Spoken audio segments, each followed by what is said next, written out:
Hi, Ayman. Hey, Tessy, how's it going? Really good. How are you? Pretty good. Long time no see. Long time no see. I really miss you and your family so much. Same, same. How's the family? Really good, really good. Working on their math Awesome. downstairs and everything is Uh-huh. good. Awesome, awesome. So, we are here Tell me. today on Zoom o'clock with Ayman, a good friend of mine from Dubai. So, he's in beautiful Dubai, 37 degrees outside, sunny, as you can imagine, Uh-huh. Dubai. And Yes. I met Ayman because of his brother, who was at university Hmm. with me. And Ayman was taking care of me when I visited Dubai for business a while ago. And he was just the most amazing host and included me like I Thank was you. family forever. And I will always be grateful to that. So thank you so much. You're most welcome. You So are family. thank you. The same, my dear friend, the same. So, as people don't know you yet, how would Mm. you describe yourself, Ayman? Tell us a bit about you, your work, why Dubai, your family. How is it going? Who is Ayman? Okay. Ayman was born and raised here, so I've been here for 44 years now. My parents moved here before the UAE became the UAE, before they united into the United Arab Emirates, and we've been here ever since. Why Dubai? Because, well, why not? It's a beautiful city, beautiful people, beautiful culture, very open, very clean, very safe, very inclusive.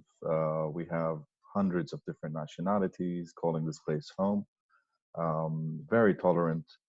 We have mosques, we have nightclubs, we have beaches, we have everything. But most importantly, we have really amazing leadership. We have humans that are basically taking care of us. And they really do care about not only the locals, but everybody that calls UAE their home. So it's a no brainer for me. It's beautiful weather, well, at least 8 to 9 months of the year. But I guess the same applies to Europe, North Europe. Like you guys get freezing temperatures, so you guys always stay in. We get really hot temperatures, so we stay in, but for air conditioning. It's completely different. But apart from that, it's home. I can truly say Dubai is home. It has a lot to offer, uh, amazing business opportunities. Uh, if you're into anything, you can find it here in Dubai.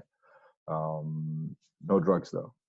Yeah, zero tolerance to drugs, and that's another reason why it's really a good place for you to raise a family here. So it's quite safe. You don't need to lock your doors. You don't need any form of security. Because as you can see, I'm sure you've noticed when you visited us here, it's as safe can be. So that's Dubai. As for me, well, like I said, when I came back from university, started working with one of the big four companies, and started off my career in consulting and advisory. And I've been doing it now for the past 20 plus years. The only difference is for the past 2 years, I've been doing it for myself. So I've taken the decision to say enough being an employee, let me do it for myself. And it hasn't been easy, but with God's grace, here I am today. I have clients that I've been working with for a couple of years now. Happy clients, they're growing. Even with all this Corona nightmare that we're living, uh, I still keep myself too busy, very busy, which is a good thing. Otherwise, I go mad. I don't like being cooped up. Wow, that's really interesting. So, when you're talking about work and you're busy and the consultancy, so what does your consultancy actually do? Well, we do a lot of things. It's a family business. Started early 80s.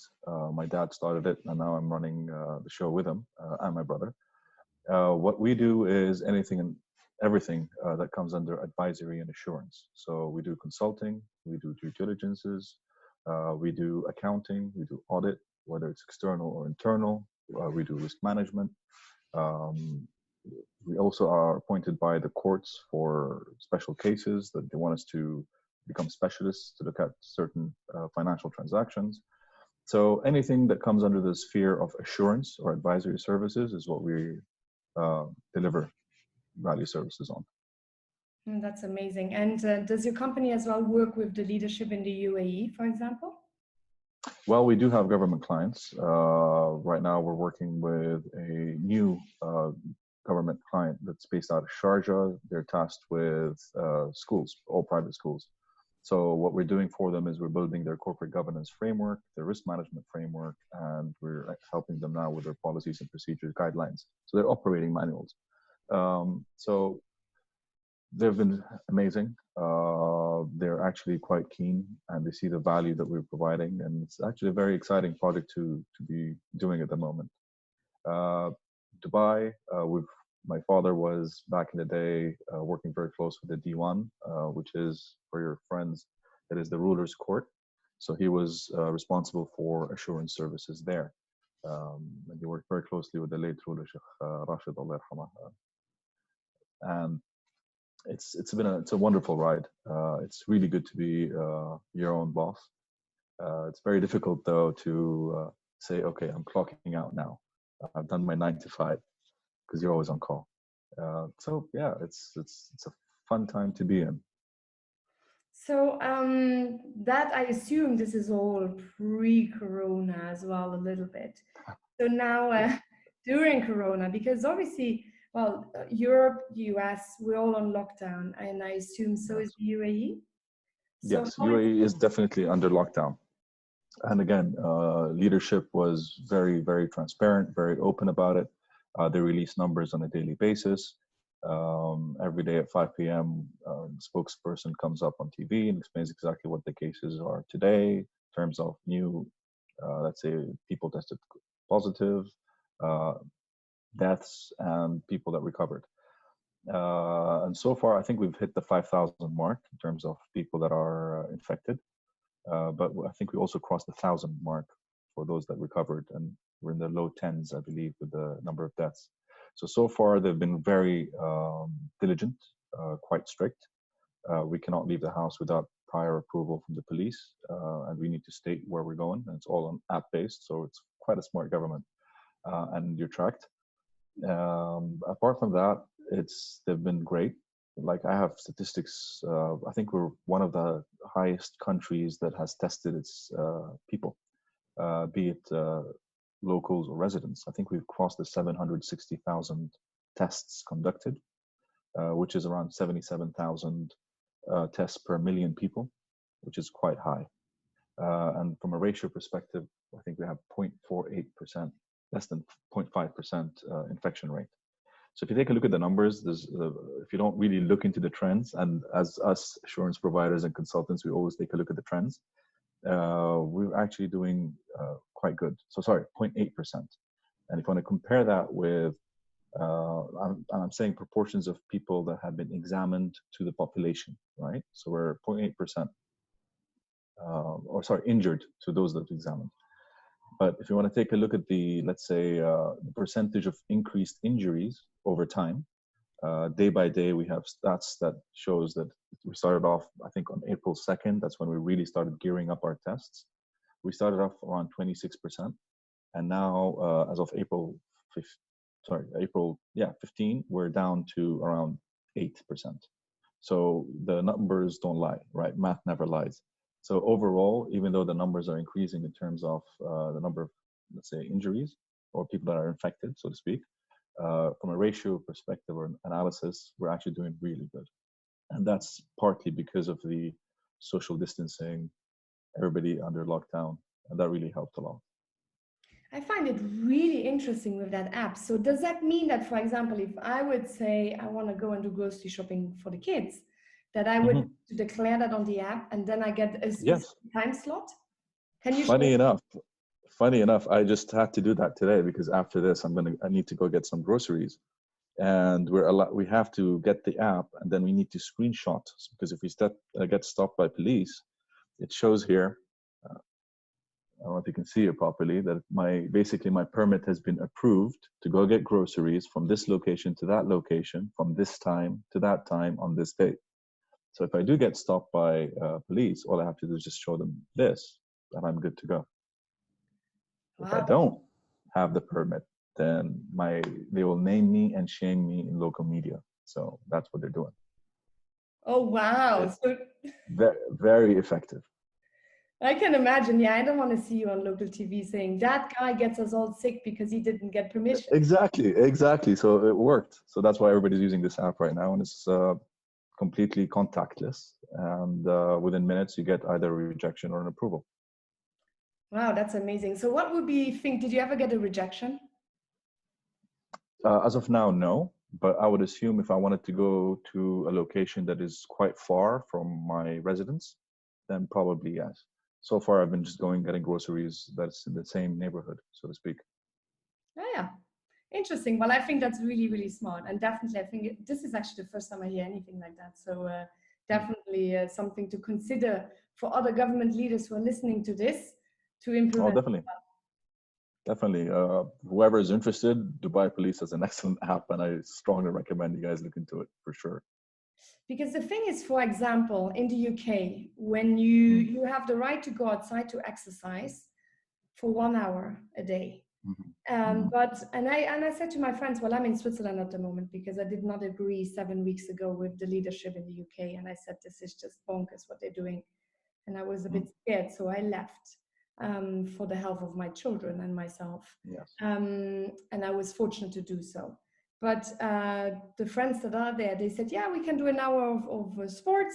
And I said, oh, okay, so how do you track? How do they know that you didn't already do an hour when you are doing the hour? And they're like, yeah, Precisely. I don't know. So there's no, you don't know. You Yes. can't just lie. See, that's the thing. If you do not have a very clear-cut decision as to what you can and cannot do, then people will always find loopholes. It's the human nature, right? They always want to rebel in some form or another. Here, we're not even allowed to walk our dogs outside, right? So what do you We do? have a 10-meter radius right in front of our residence. And that's it. And if we do that, then we need to have our masks on, gloves on, poop and scoop, the whole 9 yards. So yeah, here when they released let's say the set of instructions, they were very holistic. So they've really considered everything, Wow, which gives us as locals and residents a lot of, let's say, relief that at least we know that they're thinking about all angles. that's beautiful. That's really, really good. It's really interesting. And that no one hears about that. These are really, really good news, actually, and Yeah, good yeah. practices that people should be sharing with one another. Oh, So thank definitely. you for doing that. So talking about that, because we are already almost running out of time. We Oh, have a wow. few more Okay. minutes to go. I know it's just crazy. Time flies when you're having fun. I know I could talk with you forever. So, Amen. Tell us a little bit Tell me. about, share something really, really important to you that you want to share with the world. It can be an anecdote, can be something about humanity, can be something about, but which makes people laugh, whatever you want. Well, well, it's not an anecdote, right? But I always look at the cup half full, not half empty, right? So we've all been, let's say, cooped up in our rooms, houses, apartments for a couple of weeks now. I think it's an ideal time to self-reflect and to learn. Um, where else would you get an opportunity to stay home and have the time to actually learn and develop yourself? Also, even though it might be bad for us, what's happening as humans, I think planet Earth is quite happy at the moment. It's taken a very good breather from all the crap that we've done to it. So if you take a look at across the globe, we have pollution levels going down, ozone layers actually patching up. We're getting wildlife back to places. We had ducks walking down the street on an intersection in Jumeirah the other day. So yeah, I guess one person's problem is another creature's benefit. So everybody is somehow balancing it off, and everything will be fine eventually. But I hope that we have learned the lesson and be a little bit more kind to nature, to animals, to other creatures, for all that matter. That's beautiful. That's what I have to say about this. So cup is always half full. That is really, it's so true and it's so beautiful. And it's really, it's, as you say, a time to reflect, just do something you wouldn't do. I'm doing my medical doctorate. Um, Nice. and Finally. I know. Well, I'm finishing it. I started it Good, good. years and years ago. So it's nice. And it's just, well, we both work with each other. So I'm looking forward to that as well a bit more. And it's just, it's really a good time to do online courses as well and things like that because Oh they're yeah, all definitely. over the place. Definitely. Most of the universities now have opened up their libraries online, free of charge. So now's the time to get in there and get something that you've always been interested in. Absolutely. Well, Ayman, I could talk with you forever, but I Yes, need to let you go now. Thank you so much no, for no. your time. Big kiss to your family. Anytime. God Will bless you. do. God bless. Bye. Bye bye.